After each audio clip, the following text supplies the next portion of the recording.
오늘 본문은 마태를 부르시는 장면이 나옵니다. 12제자 중에 한 명인 마태, 그리고 이 복음서 마태복음의 저자인 마태를 부르시는 예수님. 9절에 나오죠. 9절을 보시면 이렇게 말했습니다. 예수께서 그곳을 떠나 지나가시다가 마태라 하는 사람이 세관에 앉아 있는 것을 보시고 이르시되 나를 따르라 하시니 일어나 따르니라 라고 되어 있죠. 나를 따르라고 예수님께서 부르셨고 그 부르심에 따라서 마태가 일어나서 따른 겁니다. 성경에는 제자를 부르시는 예수님이 몇 군데 나옵니다. 직접 예수님이 제자를 부르시는 장면이 나오죠. 이미 봤었는데요. 4장에 가서 보시면 4장에서 제자를 부르시는 장면이 나옵니다. 4장 한번 가서 보실까요? 앞으로 4장.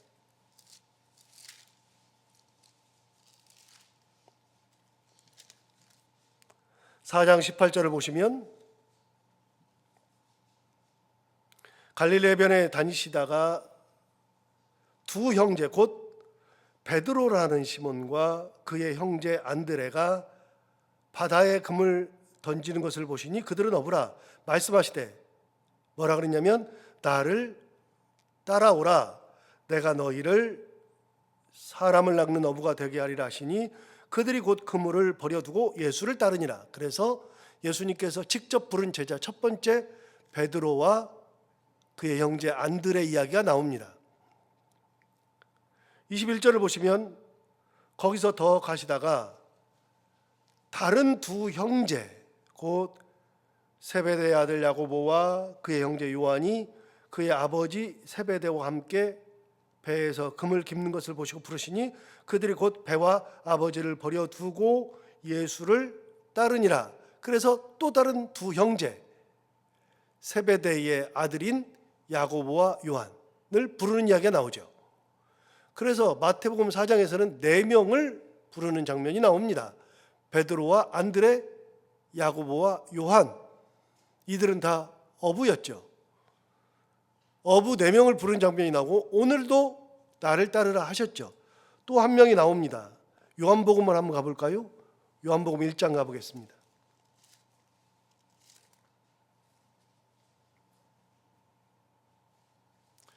요한복음 1장 제가 가진 성경으로 144페이지. 요한복음 1장 43절에 의하면 43절을 보십시오.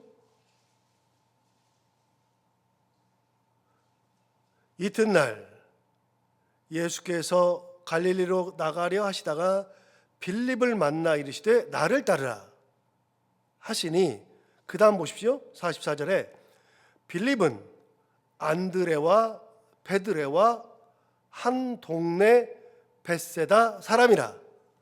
그러니까 안드레와 베드로의 동네 사람입니다. 이렇게 5명을 부르는 장면이 베드로, 안드레, 야고보, 요한, 요한복음에 의하면 빌립을 불렀는데 오늘 본문에 마태를 부르는 장면이 나오죠. 그래서 12제자 중에 6명은 예수님이 직접 부르는 장면이 성경에 나옵니다. 그래서 6명의 제자들 중에서 마태가 등장하죠. 마태는 가장 제자들 중에 똑똑했을 것으로 추정됩니다. 지난번에도 한번 말씀드린 적이 있는데요. 마태는 가장 똑똑했을 겁니다. 왜냐하면 직업이 세관에 앉아 있거든요. 세리거든요. 아무나 세리가 되는 게 아니죠. 그렇게 마태는 가장 똑똑했을 것으로 추정되죠. 그 마태가 마태복음을 쓰면서 자기를 부르는 얘기를 쓰는 겁니다. 내가 쓰면서 내 얘기를 쓰는 거거든요. 그런데 마태는 뭐라고 썼냐면 직접적으로 썼어요. 다시 오늘 본문 9절을 보시면 이렇게 말했습니다. 예수께서 그곳을 떠나 지나가시다가 뭐라 그러냐면 마태라 하는 사람이 세관에 앉아 있는 것을 보셨다. 그러니까 자기가 직접 자기 얘기를 쓰는데 마태라 하는 사람이 세관에 앉아 있다. 이렇게 이야기를 하고 있습니다. 그렇게 자기 이름을 직접 거명했죠. 이거는 조금 차이가 납니다. 누구랑 차이가 나냐면 요한과 차이가 납니다. 요한복음의 저자인 요한은 그 요한복음을 쓰면서 자기 이름을 이야기하지 않습니다. 심지어는 여러분 다 아는 얘기 한번 해볼까요? 예수께서 십자가에 달려서 돌아가실 때 12제자 중에서 11명이 다 도망갔죠. 십자가에 달리실 때에는 싹 다 도망갔습니다. 다 도망을 갔는데 놀랍게 한 제자만 예수님 십자가 그 달려서 돌아가실 때 한 제자만 있었죠. 그게 누구예요? 요한이라 그랬잖아요. 그런데 요한은 그곳에 남아있었던 제자가 자기라는 얘기를 안 합니다. 그런데 어떻게 아느냐? 여러분, 요한이라고 하는 얘기를 한 적이 없어요. 그런데 이렇게 했습니다. 요한복음을 다시 가볼까요? 19장으로 가보겠습니다.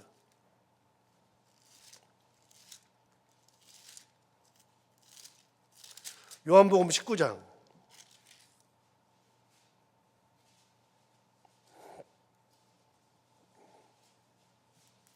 제가 가진 성경으로 182페이지. 19장 26절을 보겠습니다. 예수님께서 십자가에 달려서 돌아가시는 그 장면입니다. 십자가에 달려 있습니다. 그때 십자가에 달려 돌아가실 때 여러 가지가 있었죠. 여러분, 어디를 보시냐면 24절을 보시면 24절에 군인들이 서로 말하되 이것을 찢지 말고 누가 얻나 제비 뽑자. 그러니까 예수님의 옷, 십자가에 달릴 때 예수님의 옷을 다 벗겼거든요. 그것을 찢어버리지 말고 누가 얻나 한번 보자. 제비 뽑자. 그렇게 하면서 그들이 제비를 뽑았습니다. 그래서 예수님의 옷을 군인들이 중에 한 명이서 제비를 뽑아서 가져갔습니다. 그리고 25절에 보시면 예수의 십자가 곁에, 그 예수께서 십자가 달리셨을 때 그 곁에 누가 서 있었느냐? 그 어머니와 이모와 글로바의 아내 마리아와 막달라 마리아가 섰는지라. 그러니까 그 십자가에 달리셨을 때 그때 여인들이 누군지를 상세하게 설명했습니다. 엄마, 이모, 글로바의 아내 마리아, 그 다음에 막달라 지방의 마리아. 여러분, 그러니까 이 막달라 마리아는요, 막달라는 지방 이름이에요. 지방. 그러니까 옛날에 금산 때 가듯이 금산, 여주 때 가듯이 여주. 그렇게 막달라는 그 지방 이름입니다. 여주댁이죠, 지금. 막달라의 마리아. 마리아가 하도 많으니까 그렇게 쓰는 거예요.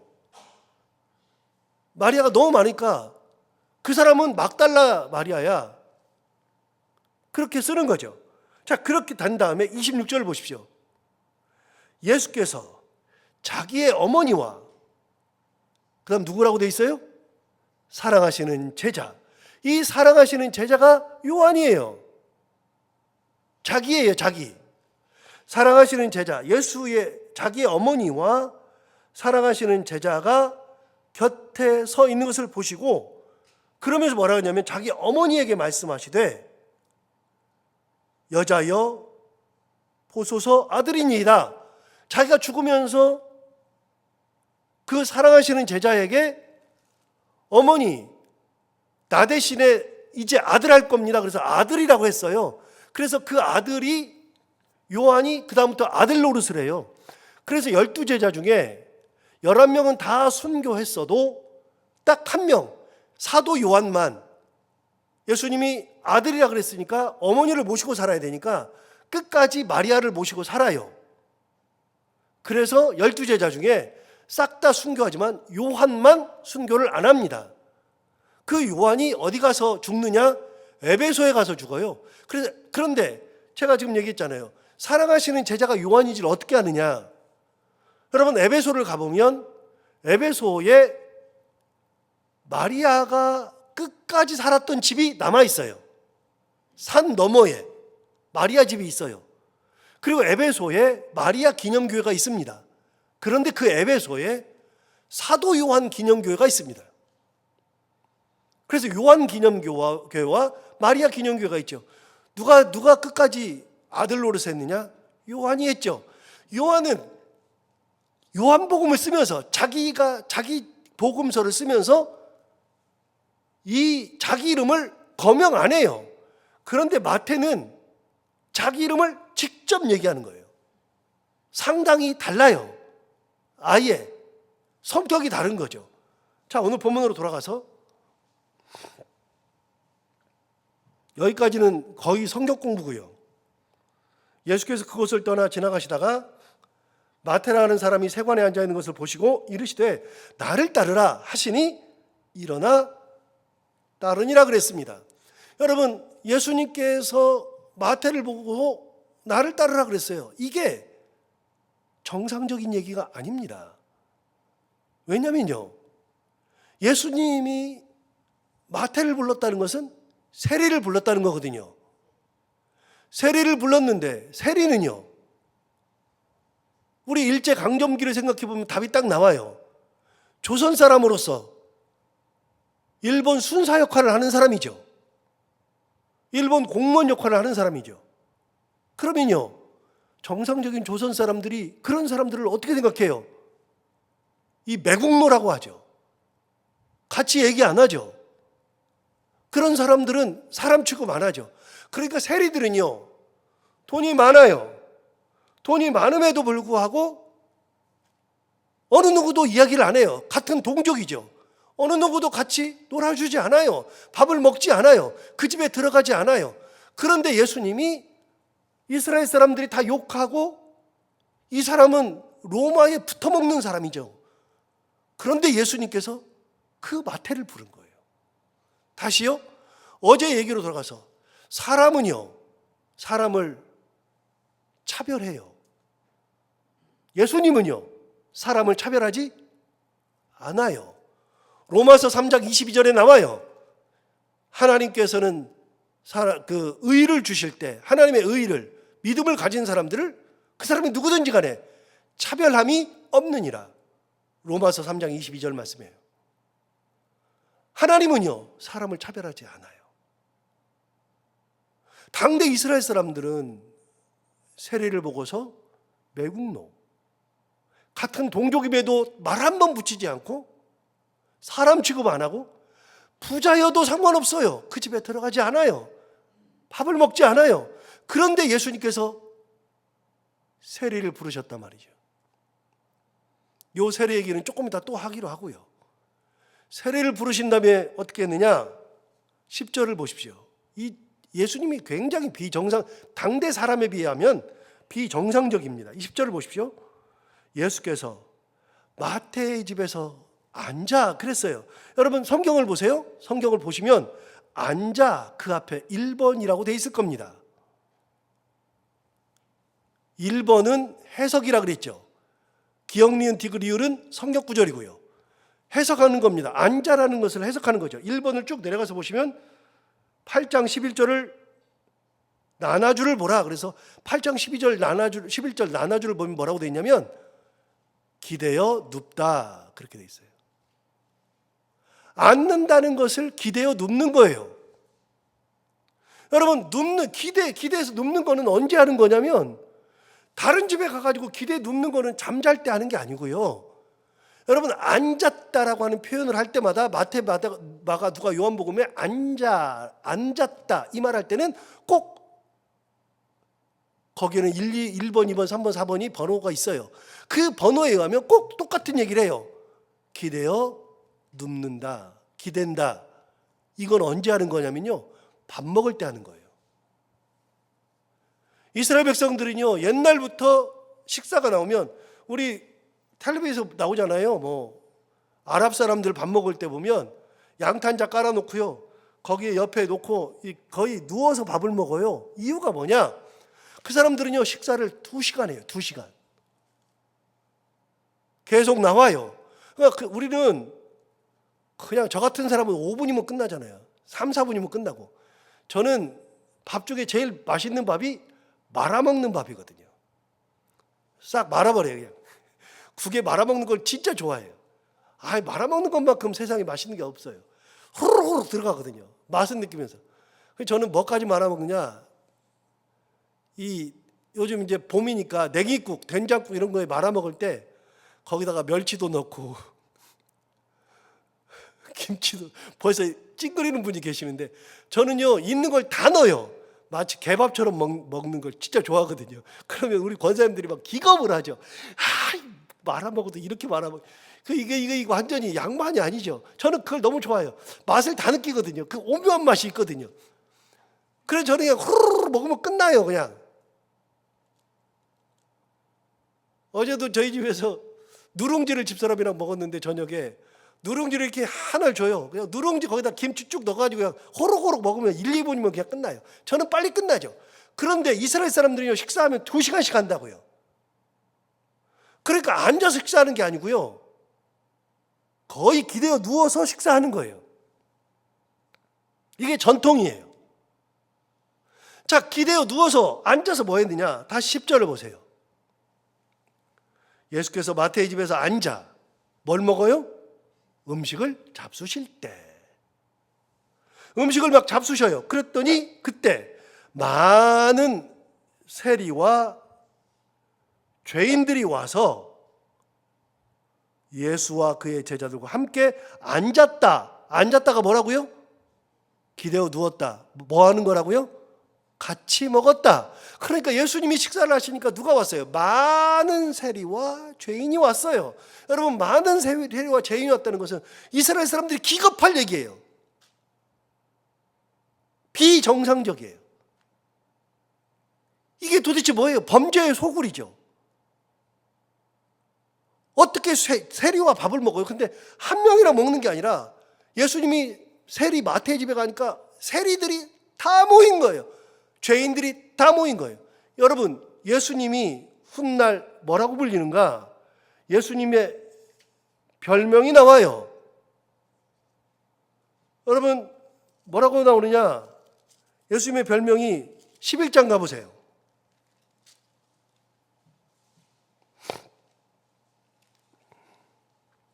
11장 19절에 예수님의 별명이 나옵니다. 평생 들었던 별명. 11장 19절, 인자는 와서 먹고 마심에 말하기를 보라 먹기를 탐하고 포도주를 즐기는 사람이요. 그 다음이 별명이에요. 누구와 누구 친구요? 쇠리와 죄인의 친구로다. 예수님은요, 사람들이 뭐라 하냐면, 특히 바리새인들이 뭐라 하냐면 저 세리 친구, 죄인의 친구. 그러니까 예수님은 당대에 소외받던 사람들, 말도 붙이지 않았던 사람들, 죄인이라고 정죄당하는 그런 사람들, 그런 사람들의 친구였어요. 다시 말씀드리지만 예수님은 헐벗고 굶주리고, 제가 서울역에 가서 3년을 매주 수요일마다 가서 11시에 가가지고 12시부터 밥을 주는데 11시부터 준비해서 12시부터 밥을 줘서 밥을 퍼서 그 밥을 다 먹고 나면 설거지까지 다 하고 나면 2시에 끝나는 밥 주는 사역을, 거기 노숙자들한테 밥 주는 사역을 3년을 했습니다. 매 주마다 100만 원씩 들여가지고, 그래서 1년이면은 5,200만 원을 들여가지고서 밥을 주는 사역을 했습니다. 3년을. 그 사람들이요, 밥 먹으러 오잖아요. 냄새가 말을 못해요. 그 중에는 여자분들도 있고요. 그냥 말이 안 통하는 사람들이 있어요. 그러니까 처음에는요, 냄새가 나가지고 옆에 가지를 못하겠고요. 그 사람들이 먹는 것을 보면은 막 뭐가 올라와요. 막. 그런 사람들과 같이 밥을 먹는다는 것은 말도 안 되는 거예요. 그러니까 제가 하면서 그 개념을 익숙해지기까지, 깨기까지 1년 이상 걸린 거예요. 저는 목사고 다른 성도들은 같이 가요. 봉사하는 성도들이 같이 가는데 그 성도들이 같이 가가지고 밥을 푸는데, 그 밥을 풀 때 성도들이고 저는 목사니까요, 더욱더 티를 안 내야 되잖아요. 근데 티가 나요. 제 얼굴에서 이미 티가 다 나요.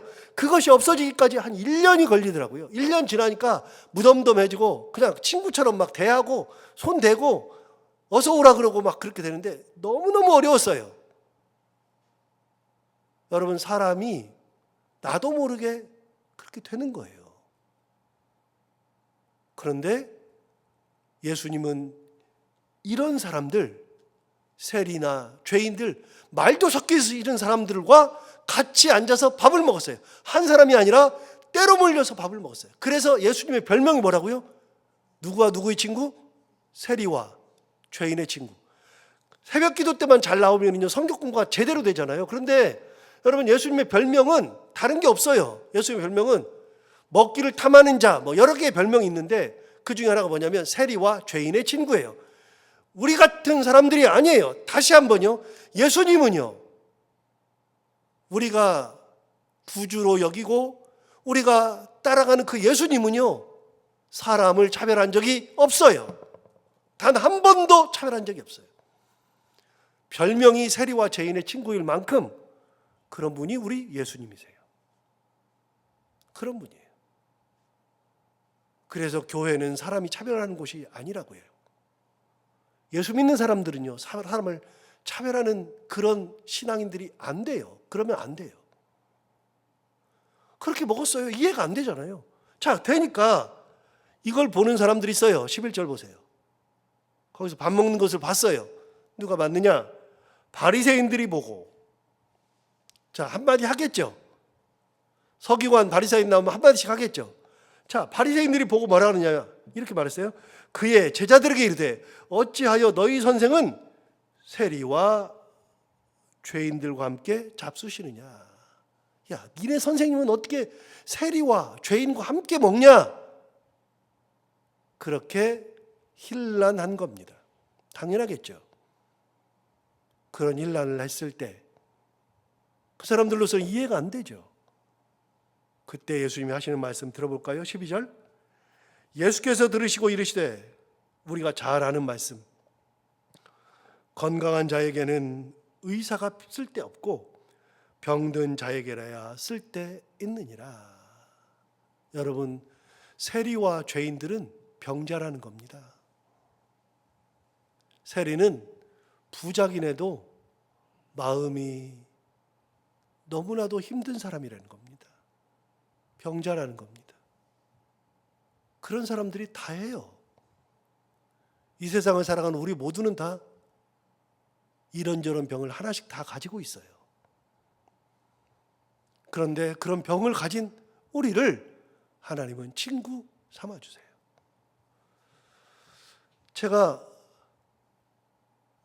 12년 전인가요? 폐결핵에 걸렸잖아요. 영락교에 있을 때. 폐결핵이 걸리니까요. 폐결핵은요, 그거는 전염성이에요. 전염을 해요. 목사인 제가 폐결핵에 걸려서 성도들 신방해야 되는데 전염성이 있는 폐결핵에 걸렸잖아요. 그러니까 같이 식사를 못 하겠는 거예요. 그런데 제가 폐결핵에 걸렸습니다 그러면 우리 교구 식구들이 난리가 나거든요. 그래서 제가 숨겼어요. 숨기고 식사할 때는 한쪽에 가서 조용히 식사했어요. 그런데 약이 좋아져가지고 옛날에는 폐결핵 걸렸으면 99%가 다 죽었습니다. 요즘은 약이 좋아져가지고 폐결핵은 낫습니다. 6개월 정도만 약을 꾸준히 먹으면 낫습니다. 거기다가 약이 너무 좋아져가지고요, 전염성인데 약을 먹으면 전염이 안 돼요. 여러분, 가만히 보세요. 만약에 제가 폐결핵 걸렸다 그러면 누가 저랑 식사해요? 전염성인데. 여러분, 코로나 우리가 왔을 때 코로나 다 전염되잖아요. 코로나는 그거는 매개체가 있어야 전염되는 바이러스예요. 코로나는 바이러스이기 때문에 밖으로 나오면, 땅에 떨어지면 죽어요. 그래서 흙이나 이런 데서 전염되는 게 아니에요. 흙이나 더러운 거에서 전염되는 것은 세균이에요. 그래서 손 같은 데 잘 안 씻고 이러면 세균 같은 데 감염돼 가지고 그렇게 돼요. 그래서 세균이에요. 바이러스는요, 이게 밖으로 나오면 죽어요. 바이러스는 어떻게 전염돼요? 입에서 입으로, 코에서 코로, 공기 중에서 날아다니다가 쓱 들어오면 걸리는 거예요. 바이러스가 엄청 무서운 거예요. 그래서 바이러스는 전염성이에요. 접촉하면 안 돼요. 우리 바이러스 코로나 바이러스 있을 때 어떻게 됐어요? 마스크 다 썼잖아요. 바이러스 걸렸다 그러면 어떻게 돼요? 집에 혼자서 격리돼야 되잖아요. 지금 시대는 격리인데요. 만약에 옛날 같으면요, 그런 사람들은요, 마을을 폐쇄했다고요. 옛날에는 아예. 여러분, 우리는요, 사람이 바이러스 걸리면은 안 만나요. 아무리 친해도 안 만나요. 예수님 말씀하시잖아요. 인자는, 여기 말하잖아요, 건강한 자에게는 필요 없지만 병든 자에게는 인자가 필요하다. 여러분, 우리 주님이 우리가 병이 걸려도 친구요, 마음이 괴로워도 친구요, 우리가 세상에서 좌절하고 힘들고 괴롭고 빚져도 그래도 친구요. 우리 주님은 누구든지 사람을 가리지 않고 친구가 되어준다는 거예요. 그래서 우리 주님은 세리와 죄인의 친구예요. 우리가 잘 아는 말씀이잖아요. 건강한 자에게는 의사가 쓸데없고 병든 자에게라야 쓸데 있느니라. 이 사람들 병자잖아. 이 사람들 마음에 병이 있잖아. 살아가는데 병자로서 살아가잖아. 내가 욕을 먹어도 그 사람을 감싸주는 게 우리 주님. 그래서 우리 주님은 볼 때마다 느껴요. 아, 우리 주님은 다른 분이구나. 우리가 신앙생활하는 것은 그런 주님을 따라가는 것이구나. 이게 신앙생활이에요, 이게. 마지막 13절 보세요. 너희는 가서 내가 긍휼을 원하고, 자, 내가 앞에 기억이라고 되어 있죠. 기억이면은 성격 구절이라고 그랬잖아요. 내가 긍휼을 원하고 제사를 원하지 아니하노라. 이게 기억인데, 내가 보면 호세아 6장 6절 아주 유명한 말씀입니다. 아주 유명한 말씀. 긍휼을 원하고 제사를 원하지 않는다. 여러분, 구약시대는 제사의 시대죠. 그런데 제사를 아무리 드려도 그게 아니다. 제사보다 긍휼함이 먼저다. 자비가 먼저다. 호세아 입을 통해서 주신 하나님의 말씀이죠.